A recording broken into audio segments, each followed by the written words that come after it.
हमने एक पंचायत बुलाई। पंचायत में हमारा ये प्रयास था कि गांव में कोई विवाद ना फैले, लेकिन इन मुसलमानों के लड़कों ने मेरे ऊपर गोली चलाई और गोली ढंग से चलाई ताकि मेरी मृत्यु हो जाए। आपने बॉलीवुड में देखा होगा कि कैसे भरी पंचायत के बीच गुंडे पहुंचते हैं और गोलियां चलाना शुरू कर देते हैं, पूरा गांव तहस नहस कर देते हैं। ऐसा ही कुछ एक्शन उत्तर प्रदेश के सहारनपुर में भी देखने को मिला, जिसका क्राइम थ्रिलर आपके होश उड़ा देगा। दो पक्षों में विवाद में बैठी पंचायत और पंचायत में ताबड़तोड़ गोलियां चलाई गई।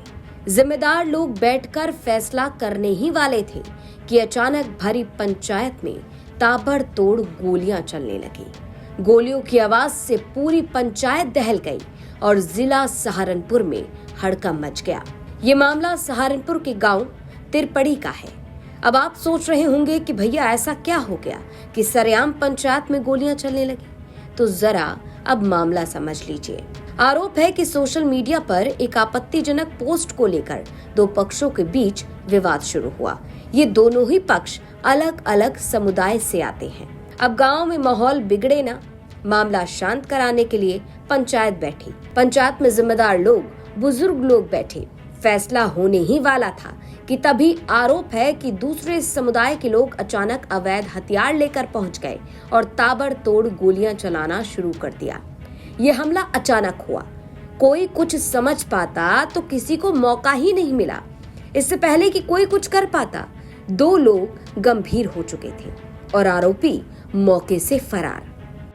क्या मामला था, किस प्रकार से हुआ? मामला शिवाजी महाराज के खिलाफ कोई पोस्ट डाल रखी थी। ये बच्चे इन्हों कहते भाई ऐसा गांव में क्यों हिंदू धर्म फैला रहे और भाई विवाद को रोको करें, विवाद को रोको करें। हमने एक पंचायत बुलाई।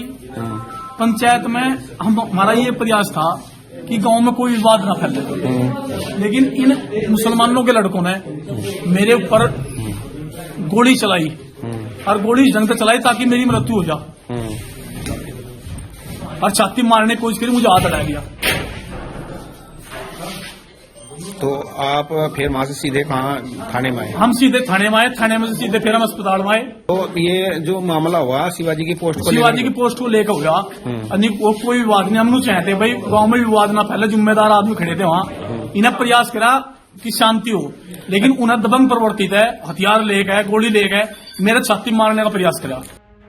इस घटना के बाद उत्तर प्रदेश की कानून व्यवस्था पर बड़े सवाल खड़े हुए, जिसके बाद पुलिस की टीम एक्टिव हुई। घायलों को इलाज के लिए अस्पताल में भर्ती करवाया गया। मुकदमा दर्ज कर कार्रवाई शुरू की गई।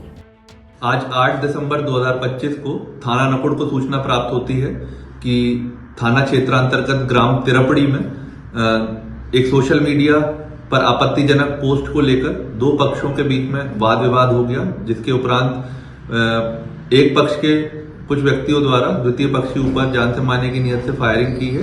इसमें दो लोगों को मामूली चोट आई है छर्रे की, जिसमें कि एक के हाथ में और दूसरे के बैक साइड में पीठ पर छर्रे लगने से वो घायल हो गए हैं। मामूली चोट है। दोनों को पुलिस ने त्वरित कार्रवाई करते हुए दोनों को CHC दाखिल कराया गया, जहां उपचाराधीन है और उनकी दोनों की स्थिति अभी सामान्य है। इसमें 3 टीम्स का गठन किया गया है।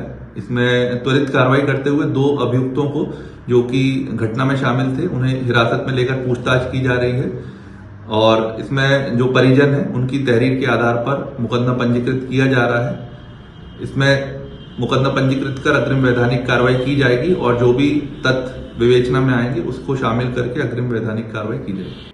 अब 2 संदिग्धों को लेकर पूछताछ की बात कही जा रही है। वहीं दावा किया जा रहा है कि जल्द ही आरोपियों को गिरफ्तार कर लिया जाएगा। लेकिन बात यही खत्म नहीं होती, बल्कि यहाँ से तमाम सवाल शुरू होते हैं। यूपी में क्या हथियार मिलना और हथियारों को रखना इतना आसान है कि कोई भी तमंचा लेकर घूम रहा है? आते जाते तमंचे से गोलियां चला रहे हैं, फायरिंग कर रहे हैं। कहां से आते हैं ये हथियार? कौन है उत्तर प्रदेश में हथियारों के ये सौदागर जो गली गली लोगों को हथियार सप्लाई कर रहे हैं? और सबसे बड़ा सवाल ये कि क्या अब दबंगों को पुलिस का कोई डर नहीं क्या कानून का कोई खौफ नहीं कि बस उठाया तमंचा और सीधा भरी पंचायत में पहुंचे और ताबड़तोड़ गोलियां चला डाली? न दिन देखा न रात देखी, न लोगों की भारी भीड़ दिखी कि सीधा तमंचा निकाला और गोलियों की तड़तड़ाहट से पंचायत को हिला डाला। आरोपी कब गिरफ्तार होंगे ये तो वक्त ही बताएगा, लेकिन इन तमाम सवालों का जवाब कौन देगा, ये कौन बताएगा? सहारनपुर से राहुल कुमार की रिपोर्ट, यूपी तक।